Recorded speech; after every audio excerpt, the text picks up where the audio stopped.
میری بہن کہتی تھی بچپن میں ہم لوگ نا سائیکل پہ جاتے تھے اکیڈمی، سائیکل پہ اکیڈمی جاتے تھے تو ہمارے پاس سے نا سم ٹائمز پروٹوکول گزرتا تھا، کبھی نون لیگ کا، کبھی کسی کا، کبھی کسی کا، ٹھیک ہے، پروٹوکول گزرتا تھا نا تو اس میں ہوتی تھی پراٹو. میری بہن کہتی تھی ہمیں نام نہیں تھا پتا، کہتی تھی جب بھائی ہم نے نا یہ شیر والی گاڑی لینی ہے، آگے سے اس کا منہ گرل جو شیر والی ہے نا. میں نے ہمیشہ کہا انشاءاللہ. تو بس وہ ایک ذہن میں تھی میری چیز. میرا بجٹ تھا، میں نے کہا یار شفٹ کرنی ہے، میرے یار دوست میرے ساتھ، انہوں نے کہا پراڈو لینی ہے، فریش امپورٹ، وہ بھی فریش امپورٹ 19 ماڈل 24 کا امپورٹ. مجھے اپنے سنیل بھائی نے بھی کہا، پاک ویلز والے، انہوں نے بھی کہا کہ یار میں کبھی نہ لیتا، کہ میں تو لیتا.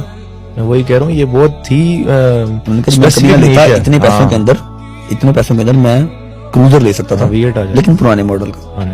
کیوں سرکار، اسی جوان اسی چیز ہی جوان ہی لواں گا، اسی مائی کی کرنی، سمجھ رہے ہو، میں نے کیوں پرانا ماڈل لینا. میں